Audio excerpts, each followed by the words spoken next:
Assalamu alaikum wa rahmatullah wa barakatuh. Bismillah ar-Rahman ar-Rahim. All praises are Allah's, Lord of the worlds. And may His peace and blessings be upon our Master, the Holy Prophet Muhammad, and His pure, immaculate Ahlul Bayt.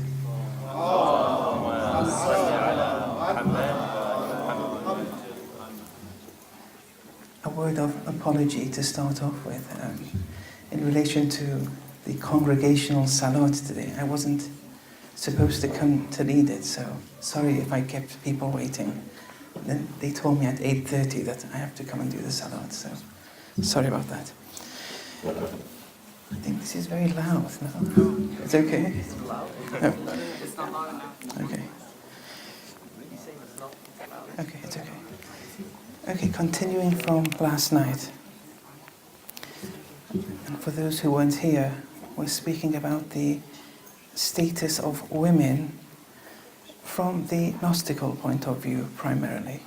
But we'll touch on a number of dimensions.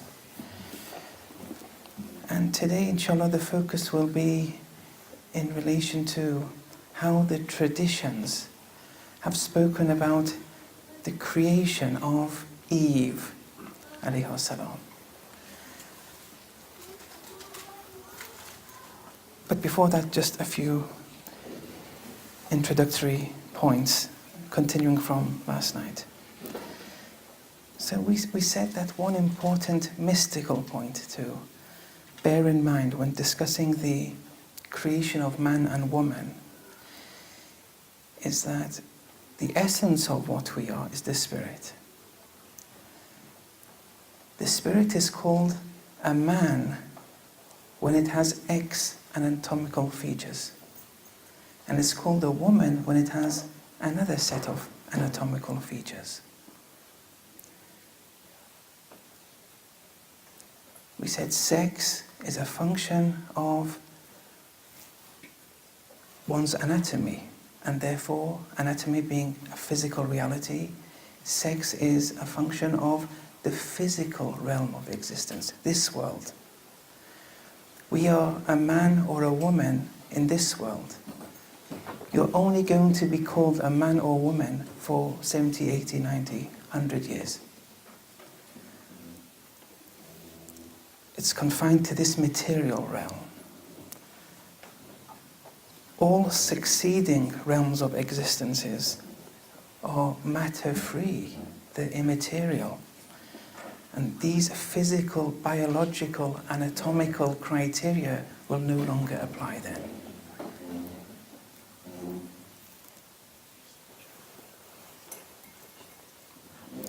So, in Barzakh, in Qiyamah, it's you and your actions in immaterial realms of existences. Only here is the physical realm. And therefore, manhood or womanhood is only specific here.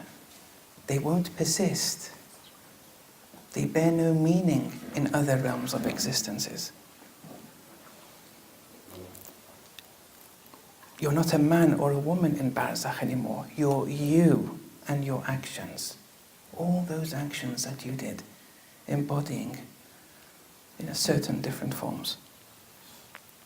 So one may structure this into the following syllogism. The first premise, sex is a function of one's physical, anatomical, private parts. Second premise, there's no physical matter in the realms of the hereafter.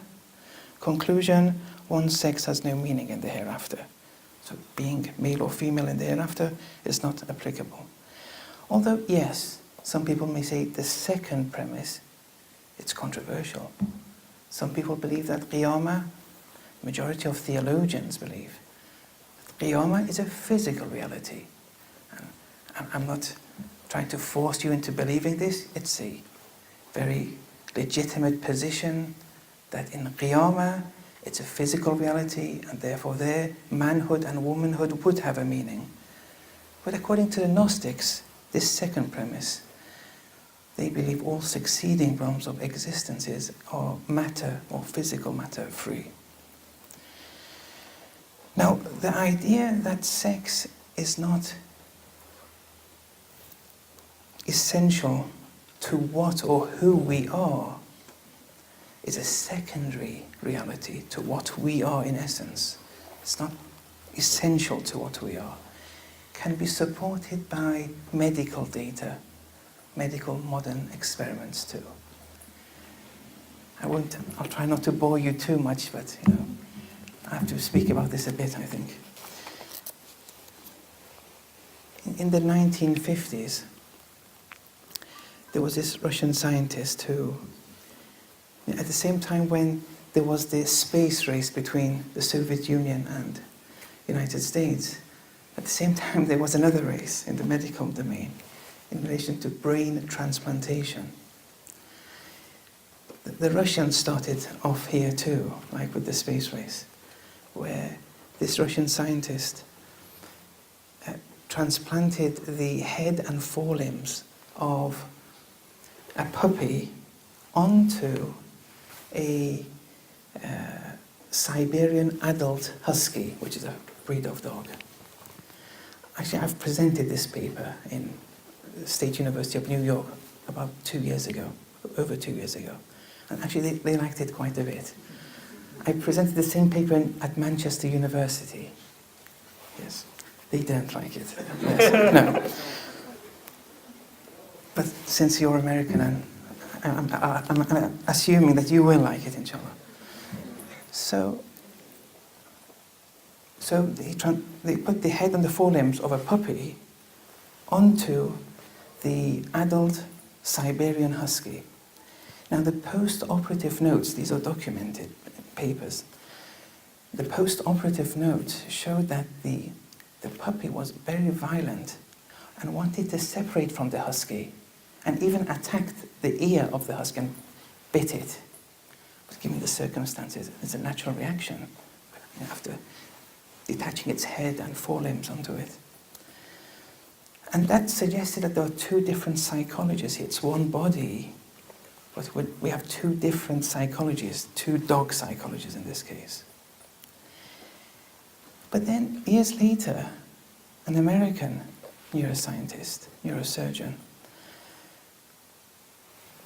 performed brain transplantation in monkeys, where the brain of one monkey, let's call it monkey A, was transplanted into the body of monkey B, the brainless body of monkey B. Now, before this transplantation was to occur, they would teach monkey A a few things, a few tests, Pavlov style. And then after the operation, they wanted to see that this monkey, which was the body of monkey B, but the brain of monkey A, if it was monkey A, if those tests were recalled or not. And the monkey only lasted living for a few minutes. It didn't take too long. But it did recall what it learned when it was monkey A, in monkey A's body. And that shows that the eye follows where the brain goes. Now, that's just an introductory point to why sex isn't essential to our essence, to the eye. So brain transplantations are a reality. And actually, I recall once in Rome, I had gone to many philosophers and raised this dilemma.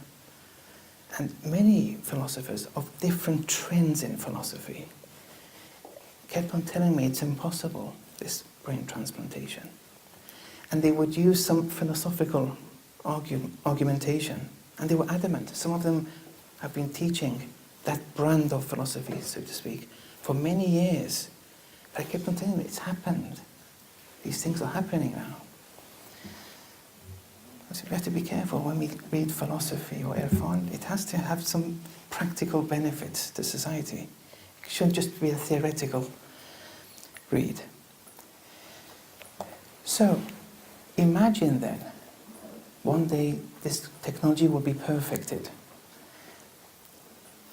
You get my brain, Farrokh's brain, and you put it into a female brainless body with a female phenotype,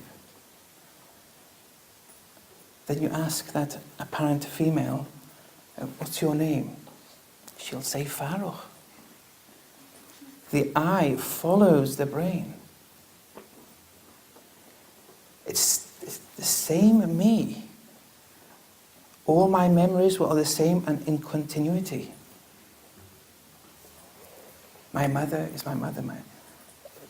Then you ask the female, so what do you do? Well, I've been in Rome for the last 10 years.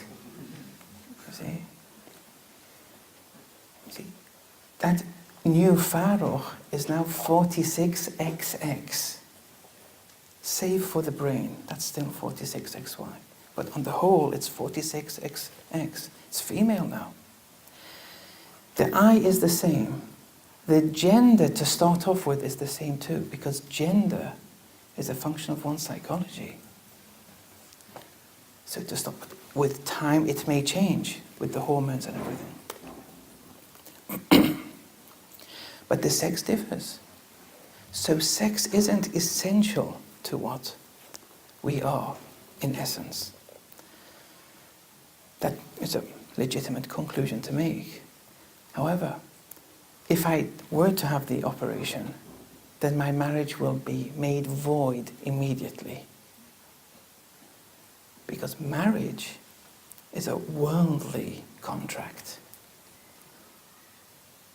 And being a worldly contract, sex is a prerequisite. We have to be of different sexes. Yes, in Barzakh, in the hereafter, marriage has no meaning.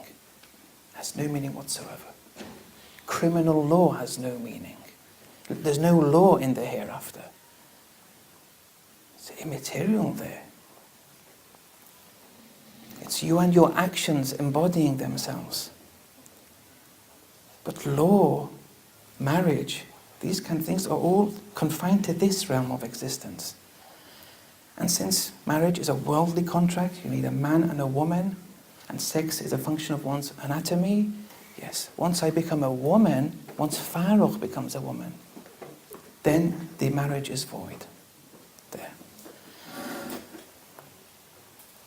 So that was just to explain that sex isn't something essential to who or what we are. Okay, now on the creation of Adam and Eve, especially Eve, the focus is here on Eve. There are lots of traditions on this whole phenomenon here.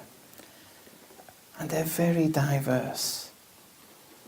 And to assemble them, to make them compatible, isn't an easy job.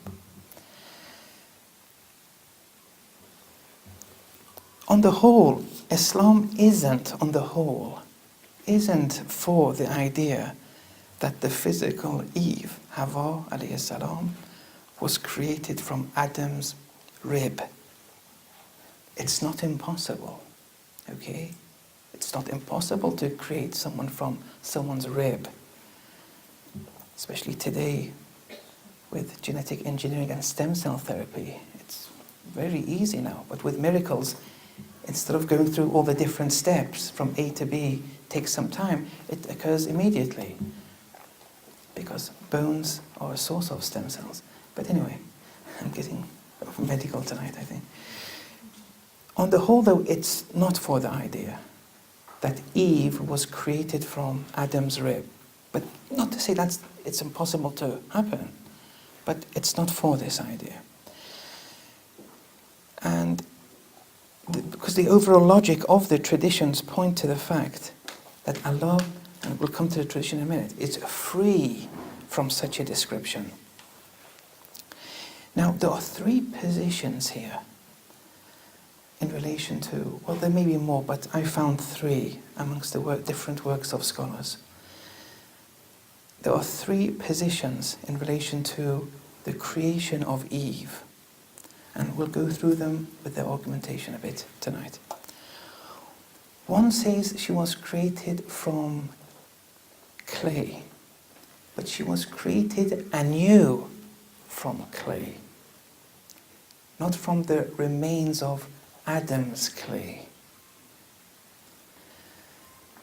And we also, secondly, we have the position that, no, she was created from Adam's rib. And thirdly, she was created from the remains of Adam's clay. So these are three different positions here, which need to be explained. The first one, that she was created from clay, but not from the clay, the remains of Adam's clay. It was from anew. Here there's a tradition. There are many traditions supporting this. The key one is from Zurara ibn Ayyun, where he says Imam Sadiq alayhi salam was asked in regards to the creation of Eve, and was told that there are people who say, Imam Sadiq was told, that there are people who say Eve was created out of Adam's left rib. This last meaning the most inferior, left rib. Imam Sadiq alayhi salam said, "Immaculate be Allah from what they ascribe. He is greater than what they say. Do those who state such a thing believe that Allah did not have the capacity to create Eve from other than Adam's rib, enabling people to reproach by saying that Adam has married with himself?" Then the Imam said, "Inna Allah ta'ala lamma khalaqa Adama min teen wa amara al-malaika fasajadu lah alqa alayhi as-subat thumma ibtada'a lahu hawa." This is one of the key parts to this tradition. So verily Allah subhanahu wa ta'ala, when He created Adam, whilst ordering the angels to prostrate before him, He made Adam go into a deep sleep, subat, thumma ibtada'a lahu hawa. Then the key word here is ibtada'a. It means creation, but creation from anew. He brought Eve into existence, a new existence though. The prima facie meaning of ibtada can relay this new creation, supporting the idea that it wasn't from the remains of Adam's creation. It was something new here.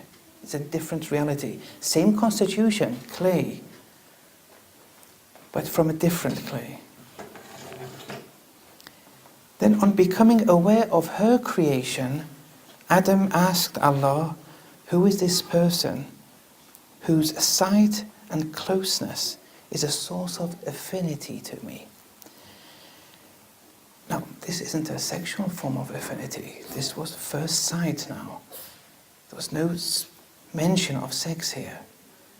And this is very important to note that we may come to later, maybe tomorrow or the day after. It's very important here. On seeing Eve, there was a form of attraction towards Eve by Adam. He was attracted to Eve. This form of affinity is very important. And the reason, I'll come to maybe later.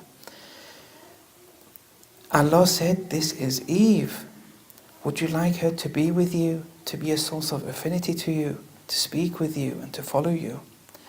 Adam alayhi salam replied, "Na'am ya Rab, wa laka alayya bidhalika alhamdu wa shukr ma baghid." Yes, my Lord, as long as I am alive, displaying gratitude to you because of this creation is necessary upon me. There's a very delicate point here. That should be our motto today. But I'll explain that more. So, in this tradition, we see that it explicitly indicates that Eve wasn't created from Adam's rib, and this is not on a par with the proper etiquette that Muslims should observe before Allah. It indicates that she was created anew, and not from Adam's parts or from the clay that Adam was created from. And then once we appreciate this from this tradition, then verses have to be interpreted in a certain way. خَلَقَكُم مِّن نَفْسٍ وَاحِدَةٍ ثُمَّ جَعَلَ مِنْهَا زَوْجَهَا. He created you from a single substance and then assigned its mate from it, minha, from that substance. Now this min is the key preposition here. Min has many different meanings. We have something in Arabic called the constitutional min. It means from the same constitution, not necessarily from it per se, although that also does have some prima facie relevance.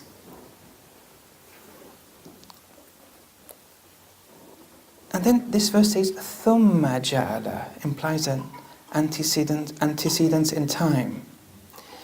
Just because one was created later or after another, this has no bearing on one's status or degree. Just because someone, is formed later. And actually, as we'll see, some of the Urafa say actually being created later has more of an effect, even in status. The status is higher. We'll come to that, I think, today, inshallah. But in general, time has no relevance to one's spiritual or social status. Or chapter 42, verse 11, فَاطِرُ السَّمَاوَاتِ وَالْأَرْضِ جَعَلَ لَكُم مِّنْ أَنفُسِكُمْ أَزْوَاجًا. The originator of the heavens and the earth, and He made for you mates from your own substance, your own constitution. So here, and with other verses too, the Quran wants to put forward the idea that Adam and Eve were created from the same substance, from the same entity. And this is what matters. Their origins, their destination, their potential is uniform, is equal. Neither is superior to the other. And this is one conclusion that Ayatollah Jawadi, hafadhahullah, brings in his tafsir. Now, in contrast to this first position, now we go into the second theory.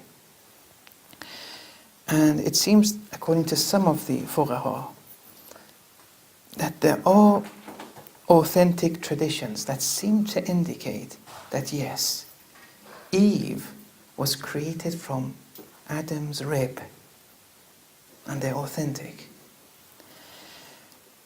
And that Allah converted that rib into the flesh. And this is on a par with verses of the Old Testament too. That's how the Christian tradition portrays it.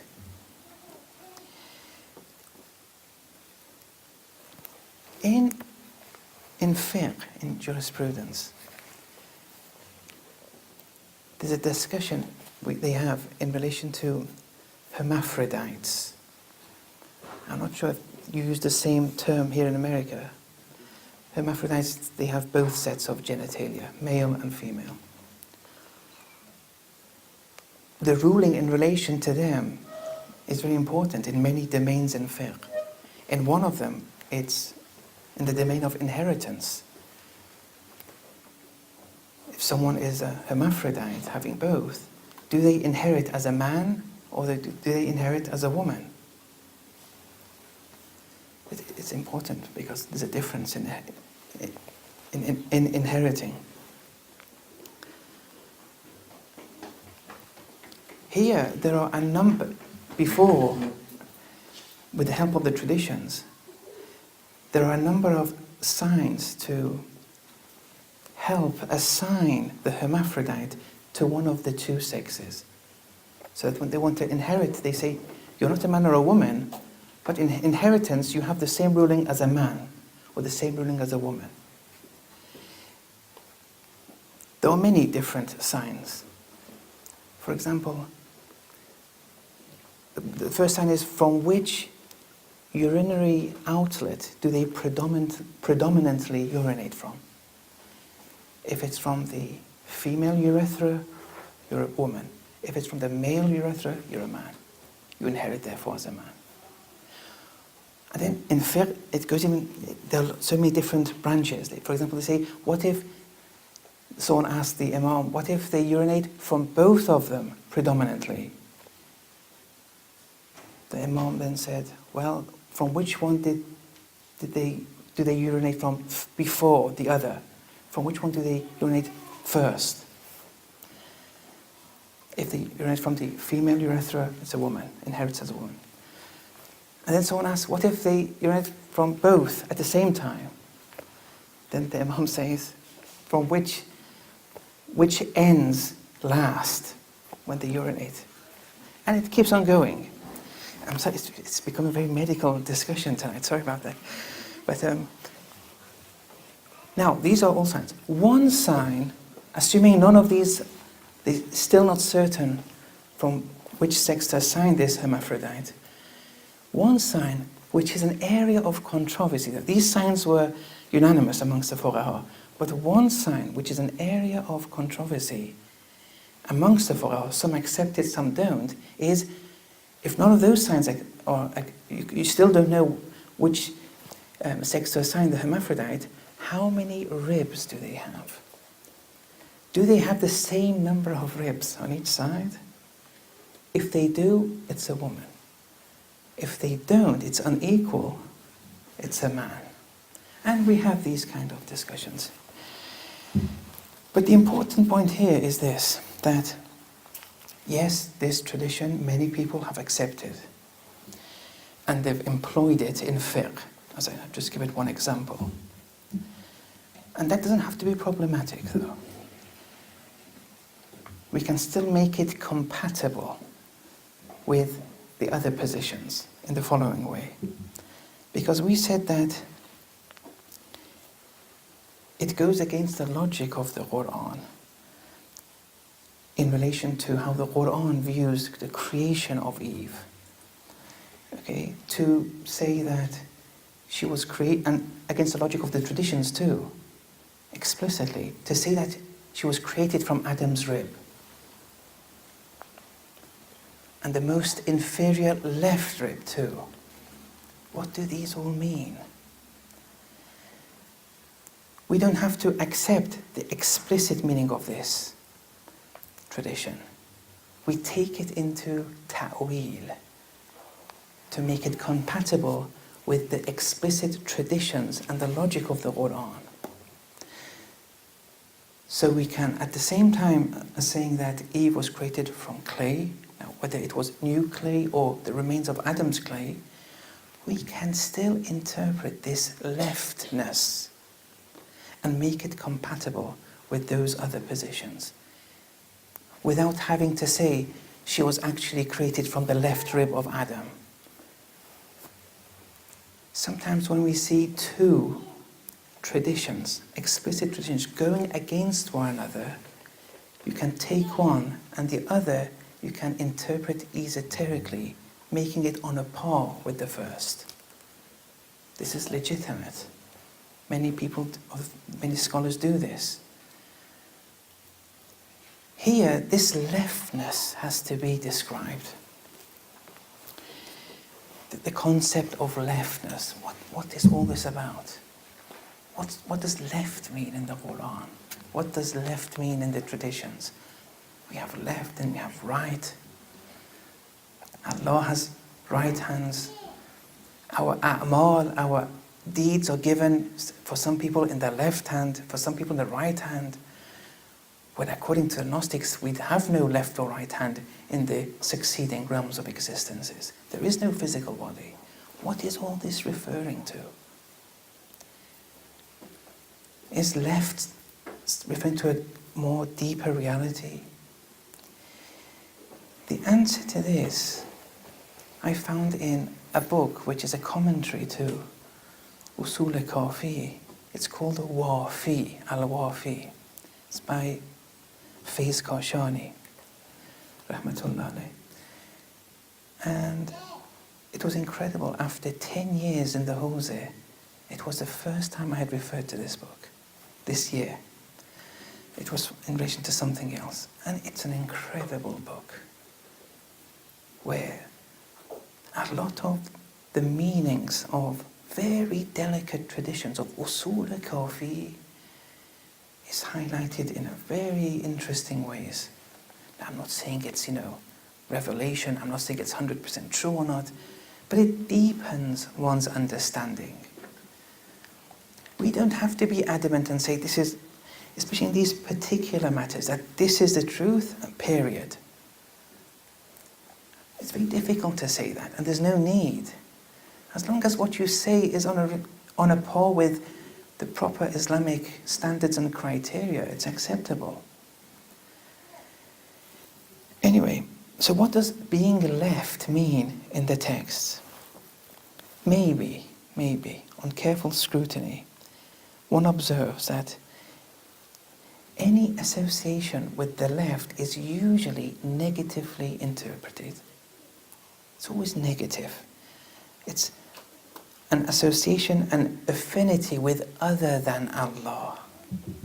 If you look where left is used in the Quran, where left is used in the traditions, in many traditions, leftness is associated with an affinity with other than Allah, with worldly matters, for example.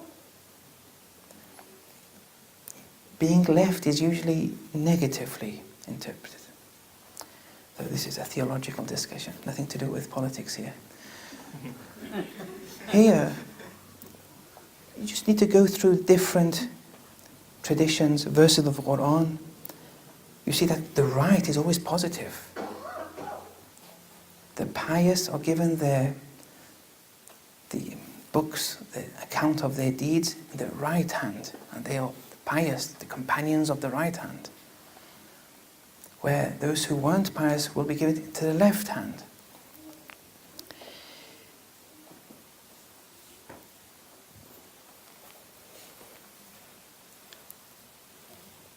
Maybe. Now, the tradition said Eve was created from Adam's most inferior left rib. What does most inferior mean here? Maybe it means, well, let's first say what left means. So this left rib may be indicative of, esoterically, affinity with the worldly life that was part of Adam in his creation, and Eve did not have. And this was passed over to Eve to have as well. But how much of it goes to Eve? Very, very little. The tradition is the most inferior left rib. What passed on to Eve was very little attachment to other than Allah. This is one interpretation that some people have.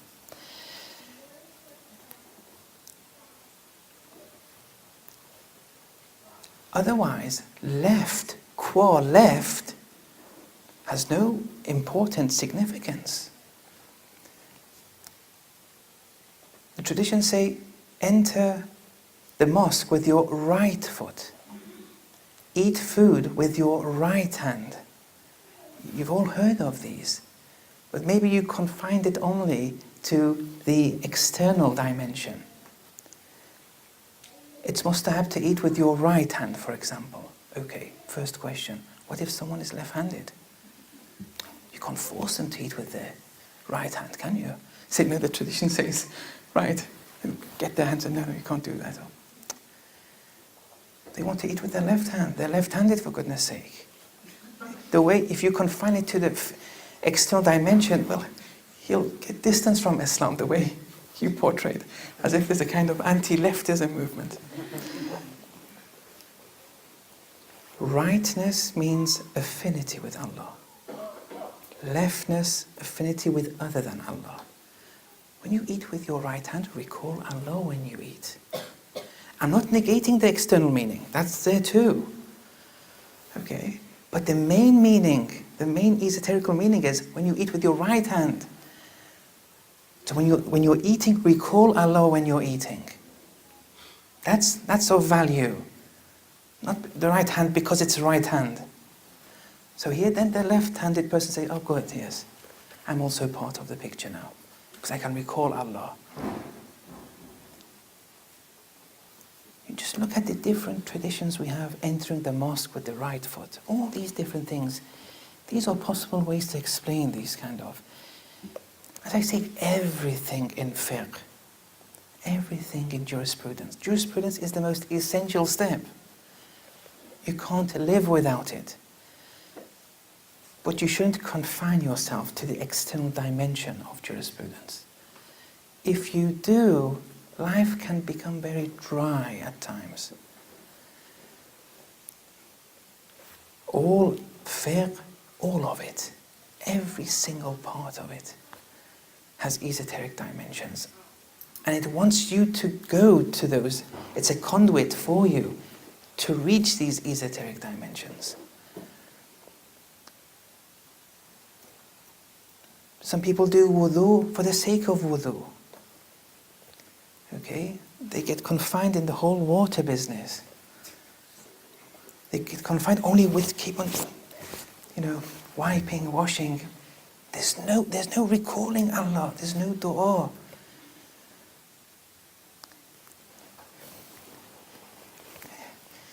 I don't know if I should say this. No. Yes. So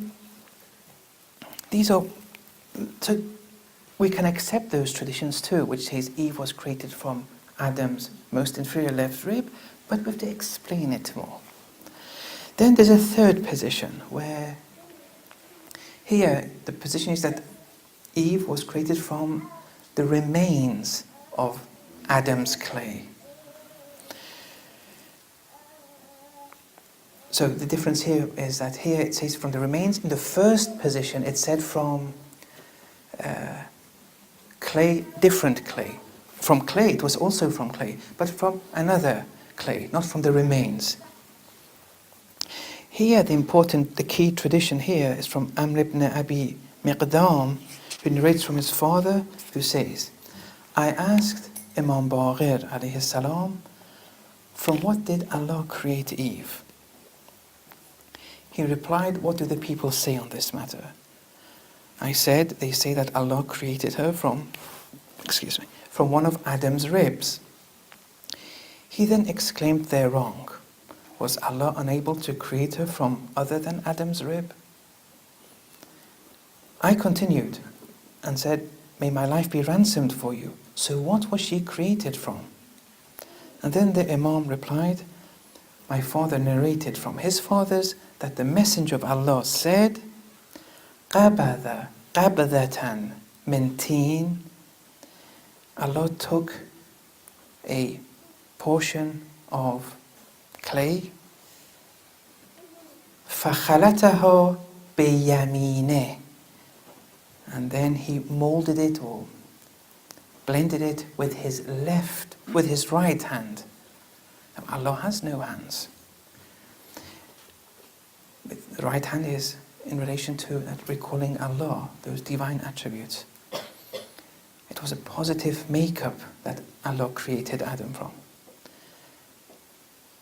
فَخَلَقَ مِنْهَا آدَمَ, and created from that clay Adam.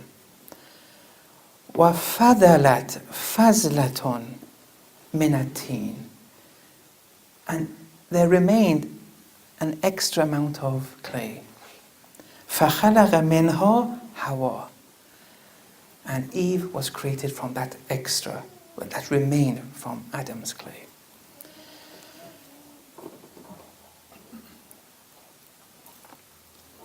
So, in relation to the first and the third position, they both say that they were both created from clay.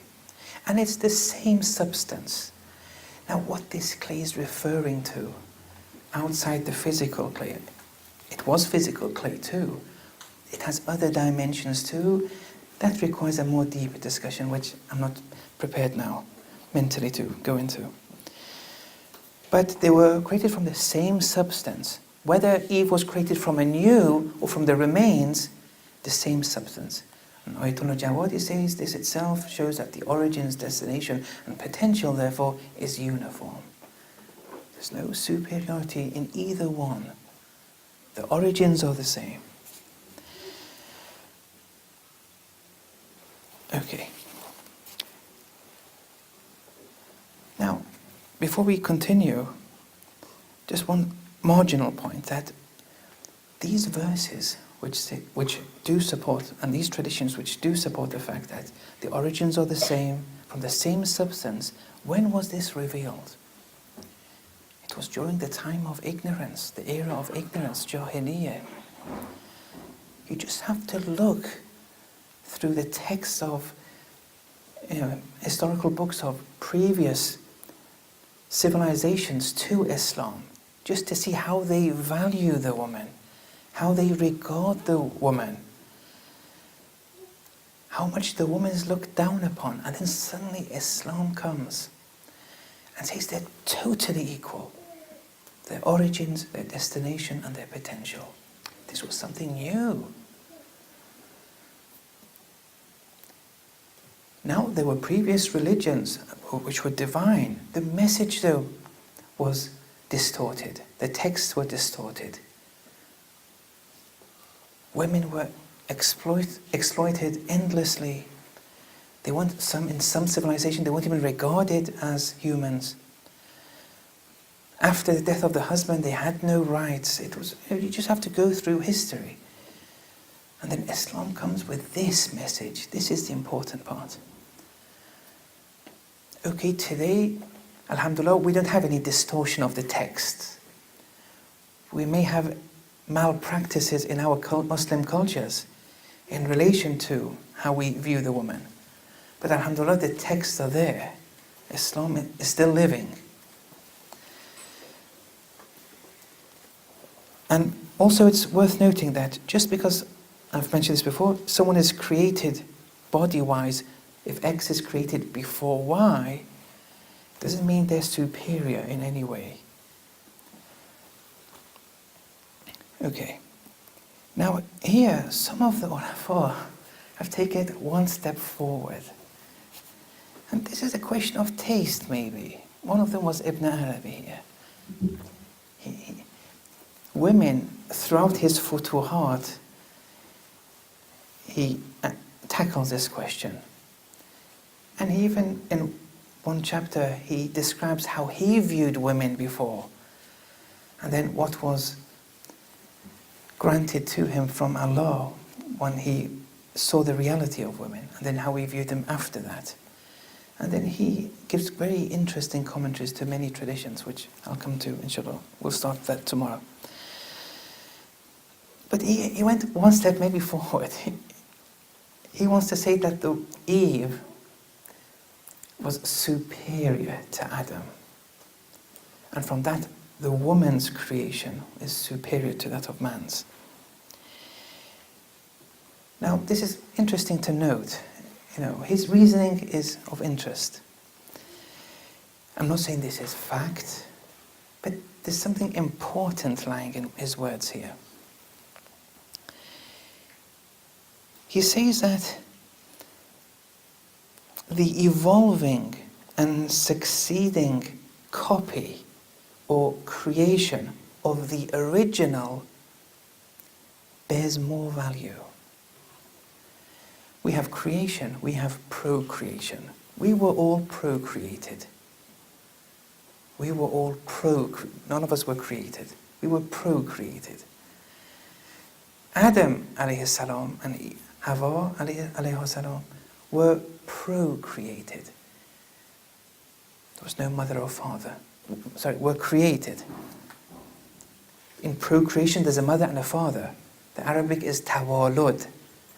In creation there's no mother or father. Okay? We were all procreated. Adam and Eve were created. So with that introduction, Prophet Isa alayhi salam was which one? Created, yes. Just to make sure everyone's listening. So Hazrat Isa alayhi salam, also was created. There wasn't a father and a mother together. Okay, now, what Ibn Arabi is suggesting is this, that maybe in creation, the succeeding, the evolving copy of the original creation, the evolving, succeeding creation, emanating from the original creation, is of a higher status. It's superior. And then he said it's even more comprehensive than the original. Because this is creation now, it's not procreation. Our children may be better than us. They may not be better. But with creation, it's all Allah involved here. When something is created from the original, he wants to suggest there's something different here. And he says it's superior from the original creation. So maybe he's of the opinion that Eve was created from the remains, maybe. I don't know. And I haven't read anything from him in this regard. But then we ask him, okay, can you bring some support? It's a nice statement. And then he brings this support. Verse 21. No, verse 91 of chapter 21. It's in relation to Mary, alayhi salam, and Jesus, alayhi salam. Now, everywhere that Jesus is mentioned in the Holy Quran, it's always Isa ibn Maryam. It's never Isa. We have Ibrahim in the Quran, Musa, and other prophets, just by name. But with Isa, we never have Isa alone. I can't recall it, maybe, but mostly it says Isa ibn Maryam, Isa ibn Maryam. And also in the traditions. I mean, you may find one or two, I can't recall any. It's always Isa ibn Maryam. The stress is on that it's Jesus, son of Mary. And there's no procreation either. It was creation, but the terminology used stresses it. You say Isa ibn Maryam. In chapter 21, verse 91, so we breathed into her our spirit and made her and her son one sign for all worlds. One sign. It's one reality. Lady Maryam alayhi salam and Prophet Jesus, it's one reality here. This one sign has many different interpretations, so this is one of them. And Jesus alayhi salam was procreated, emanating from Lady Mary. And he was of a higher figure. Ibn Arabi wants to make the same comparison with Adam and Hawa. And in chapter 3, verse 59, Inna mathala Isa indallah ka mathali Adam. Verily, the story of Jesus is like the case of Adam. Now, here, the exoteric meaning of this tradition, which it's not negatable, we accept it, is that they said Jesus was God, and Allah wanted to show, look, but Prophet Jesus had a mother. With Adam, though, not only did he have no father, he had no father or mother, but no one says Adam is God. That's the exoteric interpretation of this. Ibn Arabi wants to use this esoterically to prove his point, that Jesus emanated from Mary, Jesus was of a higher figure, and in the story of Adam, Eve emanated from Adam. So Eve is like Jesus, he wants to put forward. He wants to kind of bring the superiority of women here in such a manner.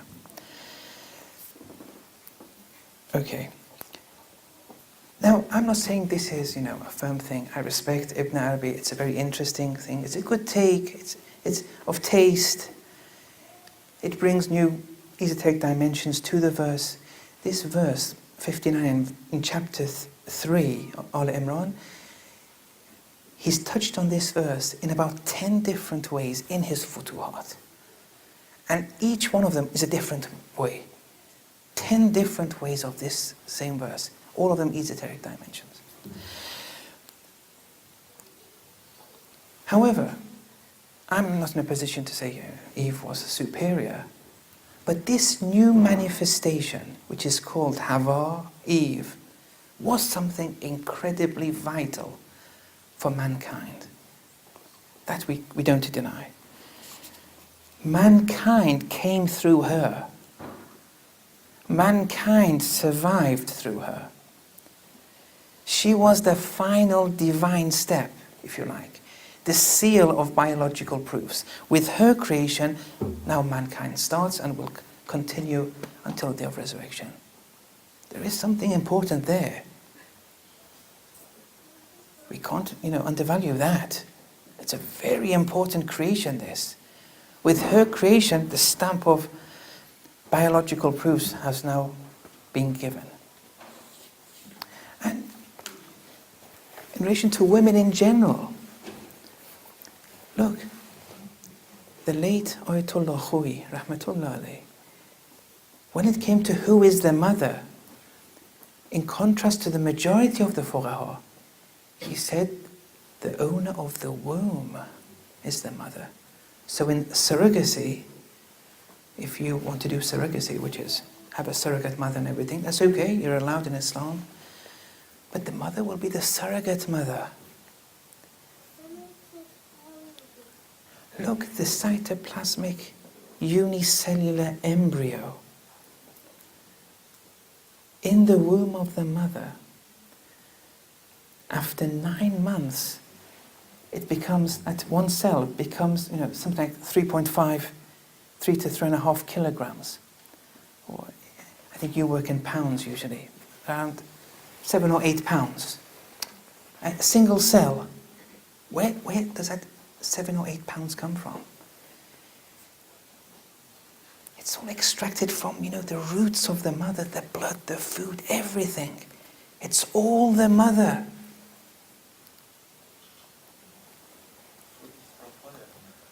Pardon? Yes. And then, after birth, she breastfeeds. After 6 months now, it becomes 20 pounds. This is very important here. The mother is the owner of the womb, according to him. The owner of the womb is something extremely important.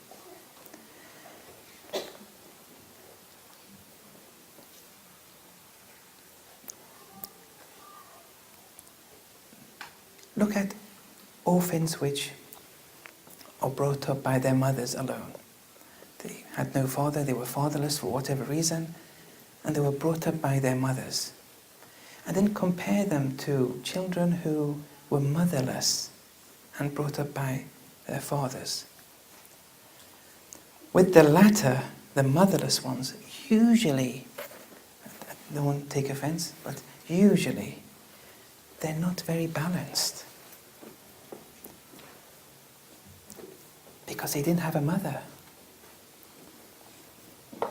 But fatherless children who are brought up by their mother, they become marriages.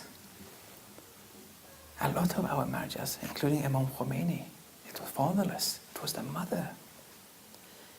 From the beginning, it was the mother which nurtured him. And there used to be a very good custom in Islam. It's dying down now, where someone has a nursing mother too. The more the mothers, the better. Why do they stress on the nursing mother? A good, pious nursing mother.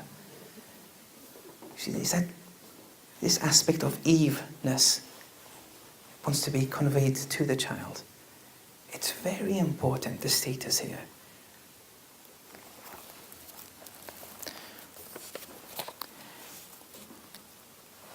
And so this demonstrates the essential role of the mother. Okay. We'll come, inshallah, later, either today or I think tomorrow, on how this one fact demonstrates the ultimate role of women in society.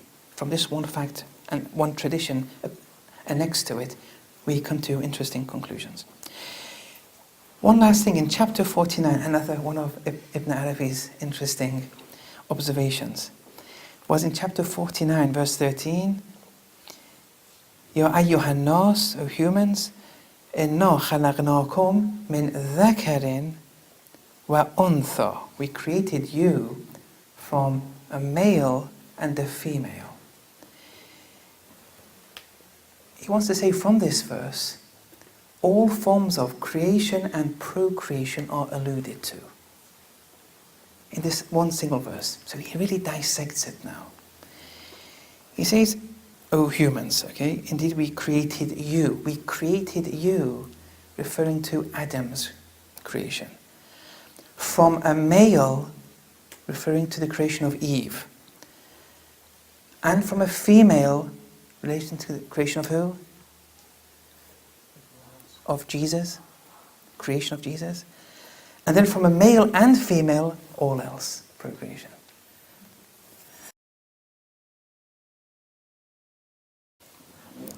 So, in Barzakh, in Qiyamah, it's you and your actions in immaterial realms of existences. Only here is the physical realm. And therefore, manhood or womanhood is only specific here. They won't persist. They bear no meaning in other realms of existences. You're not a man or a woman in Barzakh anymore. You're you and your actions. All those actions that you did, embodying in a certain different forms. So one may structure this into the following syllogism. The first premise, sex is a function of one's physical, anatomical, private parts. Second premise, there's no physical matter in the realms of the hereafter. Conclusion, one's sex has no meaning in the hereafter. So being male or female in the hereafter is not applicable. Although, yes, some people may say the second premise, it's controversial. Some people believe that Qiyamah, majority of theologians believe, that Qiyamah is a physical reality. And I'm not trying to force you into believing this. It's a very legitimate position that in Qiyamah, it's a physical reality, and therefore their manhood. Introductory points, continuing from last night. So we said that one important mystical point to bear in mind when discussing the creation of man and woman is that the essence of what we are is the spirit. The spirit is called a man when it has X anatomical features. And it's called a woman when it has another set of anatomical features. We said sex is a function of one's anatomy, and therefore anatomy being a physical reality, sex is a function of the physical realm of existence, this world. We are a man or a woman in this world. You're only going to be called a man or woman for 70, 80, 90, 100 years. It's confined to this material realm. All succeeding realms of existences are matter-free, they're immaterial. And these physical, biological, anatomical criteria will no longer apply then.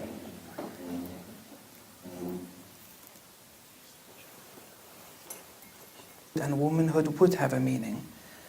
But according to the Gnostics, this second premise, they believe all succeeding realms of existences are matter or physical matter free. Now, the idea that sex is not essential to what or who we are is a secondary reality to what we are in essence. It's not essential to what we are, can be supported by medical data, medical modern experiments too. I'll try not to bore you too much, but I have to speak about this a bit, I think. In the 1950s, there was this Russian scientist who, at the same time when there was the space race between the Soviet Union and the United States, at the same time there was another race in the medical domain in relation to brain transplantation. The Russians started off here too, like with the space race, where this Russian scientist transplanted the head and forelimbs of a puppy onto a Siberian adult husky, which is a breed of dog. Actually, I've presented this paper in the State University of New York about 2 years ago, over 2 years ago. And actually, they liked it quite a bit. I presented the same paper at Manchester University. Yes, they didn't like it. Yes. No. But since you're American, and I'm assuming that you will like it, inshallah. So they put the head and the forelimbs of a puppy onto the adult Siberian husky. Now the post-operative notes, these are documented papers, the post-operative notes showed that the puppy was very violent and wanted to separate from the husky and even attacked the ear of the husky and bit it. But given the circumstances, it's a natural reaction after detaching its head and forelimbs onto it. And that suggested that there are two different psychologies here. It's one body, but we have two different psychologies, two dog psychologies in this case.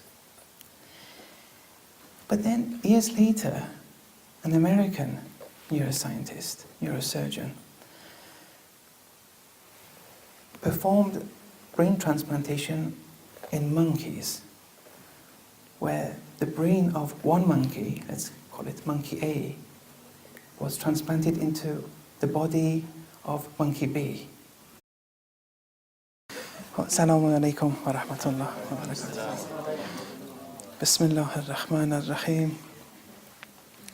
All praises are Allah's, Lord of the worlds. And may His peace and blessings be upon our Master, the Holy Prophet Muhammad, and his pure, immaculate Ahlul Bayt.